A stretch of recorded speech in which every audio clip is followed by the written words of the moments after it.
Expression. तो यहाँ पर आज आप लोग पूरा कंसेप्ट को क्लियर करेंगे कि चैप्टर 12 में आपको किस किस टाइप के क्वेश्चन दिए हुए हैं, तो हम उस सब को क्लियर करेंगे। इसके बाद नेक्स्ट क्लास में हम सारे क्वेश्चंस को करेंगे। तो सबसे पहले आप उसका कॉन्सेप्ट क्लियर करिए। देखिए, सबसे पहला टॉपिक इक्वेशन। इक्वेशन क्या होता है? तो देखिए यहाँ पर आपको एक इक्वेशन दी हुई है, x + 4 = 6। तो अब ये इक्वेशन है, ये आपको कैसे मालूम चलेगा?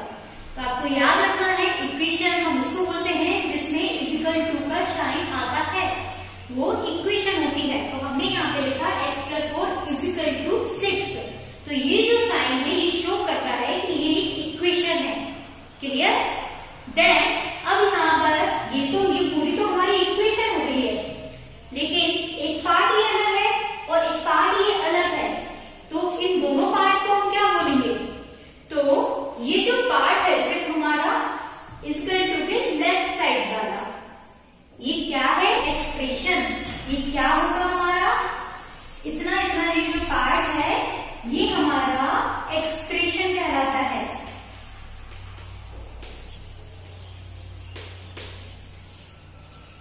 जो आपके चैप्टर का नाम है अलजेब्रिक एक्सप्रेशन। तो अगर हमें कोई इक्वेशन दी है तो उसके लेफ्ट हैंड साइड वाला पार्ट वो क्या कहलाता है? एक्सप्रेशन कहलाता है। और एक्सप्रेशन क्या होता है? तो एक्सप्रेशन क्या होता है? Combination of term. अब आपके पास एक के बाद एक न्यू वर्ड आते जा रहे हैं। सबसे पहले तो कि इक्वेशन को आपने समझा, इक्वेशन जिसमें = का साइन हुआ वो इक्वेशन होती है। और उसके बाद आपने एक्सप्रेशन समझा कि अगर एक आपको इक्वेशन दी हुई है तो उसमें एक्सप्रेशन हम किसको बोलते हैं, और इसके बाद एक्सप्रेशन क्या होता है? Combination of term. अब बात आती है टर्म क्या होता है, तो उसको समझते हैं।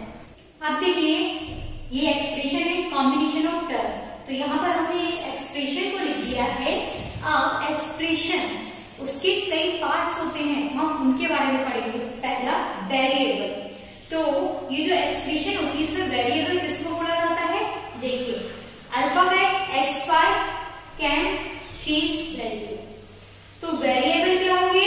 इसमें जो x5 होंगे वो क्या होंगे? वेरिएबल। और इनकी वैल्यू कभी भी चेंज हो सकती है। कभी x 1 हो सकता है, 4 हो सकता है, 3 हो सकता है, कुछ भी हो सकता है, क्योंकि ये अलग अलग क्वेश्चन में हर एक x5 की वैल्यू हमको अलग अलग दी होती है। तो इसलिए आपको ध्यान रखना है वेरिएबल क्या होते हैं? अल्फाबेट्स, और इनकी वैल्यू चेंज हो सकती है।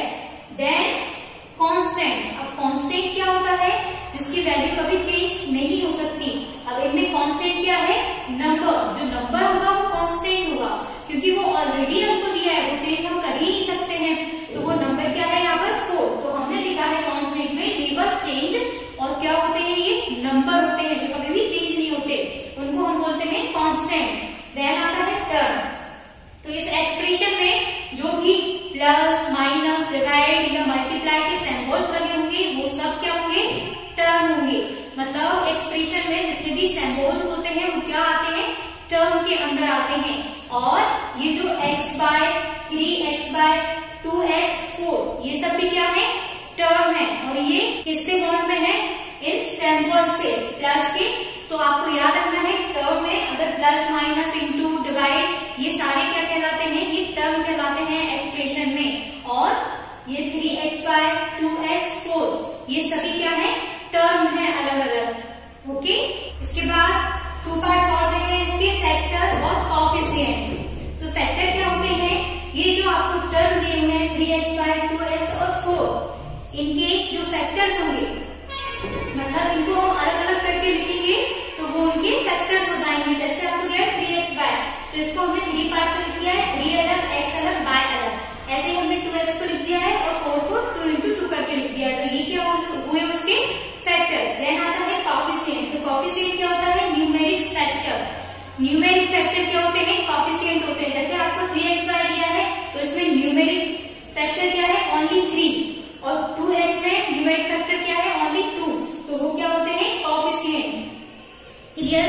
अब देखिए, टर्म के 2 पार्ट होते हैं, एक लाइक टर्म, एक अनलाइक टर्म। अब लाइक टर्म क्या होता है?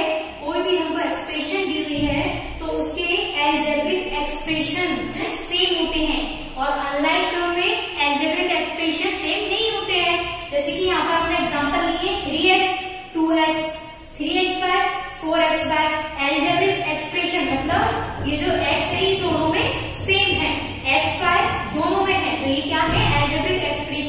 सेम है तो वो क्या होगा, लाइक टर्म। और जहां पर एल्जेब्रिक एक्सप्रेशन अलग अलग होंगे, जैसे कि ये क्या है x बाय और ये है ओनली x, तो ये दोनों अलग अलग है, एक में x बाय है, एक में x है, तो ये एल्जेब्रिक एक्सप्रेशन अलग अलग है। तो लाइक टर्म में एल्जेब्रिक एक्सप्रेशन सेम होते हैं, अनलाइक टर्म में एल्जेब्रिक एक्सप्रेशन अलग अलग होते हैं। क्लियर? मोनोमियल, बायनोमियल और ट्राइनोमियल क्या होता है, तो देखिए यहाँ पे ये क्या है, monomial, only one term. Monomial हम उसको बोलते हैं इसमें ओनली वन टर्म होगा, जैसे कि 3xy, ये ओनली वन टर्म है, तो ये क्या है, मोनोमियल।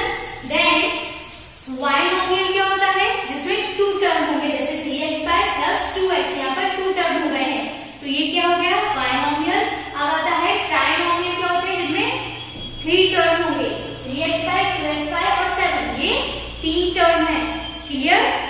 अब आप देखिए सिंपली हम एक्सप्रेशन को ऐड कैसे करते हैं, हमको तो जब आपने टर्म पढ़े थे तो टर्म के 2 टाइप पढ़े थे, लाइक टर्म और अनलाइक टर्म। जिनकी एल्जेब्रिक एक्सप्रेशन सेम होती है वो क्या होती है, लाइक टर्म। तो ये लाइक टर्म ही है क्योंकि यहाँ पर भी xy है, यहाँ पर भी xy, तो हम क्या करेंगे, सिंपली xy को हम कॉमन ले लेते हैं, ब्रैकेट में 8 और प्लस 5 ये बचा, तो ये कितना हो गया, ब्रैकेट में 13, तो जब हम इसका मल्टीप्लाई करेंगे तो कितना आ गया, 30xy। तो मतलब जिनके एल्जेब्रिक एक्सप्रेशन सेम होंगे उनको आप डायरेक्ट प्लस कर सकते हैं, जैसे कि यहाँ पर हमने किया। ओके, अब हम इस एक्सप्रेशन को करते हैं, तो यहाँ पर देखिए x और h ये दोनों लाइक टर्म है, इनको हम प्लस कर देते हैं, 3x प्लस 7x कितना हो गया, 10x प्लस 11 माइनस 5, 10x। अब 11 में से आप माइनस 5 करेंगे तो आपको कितना मिलेगा, 6। इसके आगे अगर हमको इक्वल टू करके कोई 0 दिया होता तो हम इसमें x की वैल्यू निकाल सकते थे, लेकिन यहाँ पर सिर्फ हमको इतना ही सॉल्व करना है। ओके, अब यहाँ पर आपको एल्जेब्रिक एक्सप्रेशन दी हुई है तो वो आपको समझना है कि यहाँ पर ब्रैकेट है और आगे माइनस है, तो हमें ब्रैकेट को कैसे खोलेंगे, देखिए 3x का 3x प्लस 11। अब इस माइनस का जब मल्टीप्लाई, जब हम इस ब्रैकेट को खोलेंगे तो ये जो माइनस है इसका मल्टीप्लाई इन दोनों डिजिट में होगा, तो जब हमने ब्रैकेट को खोला तो ये 7 जो है ये माइनस 7x हो गया, और ये जो माइनस का 5 है ये माइनस से जब मल्टीप्लाई हुआ तो माइनस माइनस हो गया प्लस, और ये प्लस 5 हो गया। ओके, अब हमको देखना है 3x और माइनस 7x, तो माइनस 7x क्या है, बड़ा है, एक प्लस की डिजिट है, एक माइनस की डिजिट है, तो क्या होगा, प्लस माइनस माइनस होते हैं, तो हम यहाँ पर माइनस करेंगे, तो minus 7x plus 3x plus 11 plus 5। तो जब आपने माइनस किया तो आपको मिला माइनस 4x, माइनस हमने इसलिए लगाया है क्योंकि बड़ी डिजिट माइनस की है तो आगे माइनस लगेगा। देन प्लस लगाया, 11 प्लस 5 16। क्लियर? तो इस चैप्टर में जितने भी टॉपिक्स थे वो सारे हमने क्लियर कर लिए हैं, और मैंने आपको हर एक टॉपिक के बारे में बताया है। अब आप सोच रहे होंगे कि मैम ये बेसिक क्यों बता रही हैं, तो मैं आपको इसलिए बता रही हूँ, अगर चैप्टर में जब आप क्वेश्चन आंसर करेंगे तो आपको सिर्फ क्वेश्चन आंसर मालूम होना काफी नहीं है, उस चैप्टर के बारे में आपको मालूम होना चाहिए कि एक्सप्रेशन किसे बोलते हैं, एल्जेब्रिक एक्सप्रेशन क्या होता है, एक्सप्रेशन के पार्ट्स क्या होते हैं, ये आपको मालूम होना चाहिए। सिर्फ क्वेश्चन को सॉल्व करने से कुछ नहीं होता है, और जब आपका ये बेसिक क्लियर हो गया है तो क्वेश्चंस को भी आप बहुत आराम से कर लेंगे, आपको तुरंत समझ में आएगा। तो नेक्स्ट क्लास में हम इस चैप्टर के क्वेश्चंस को करेंगे। Okay, today's class is over now, thank you.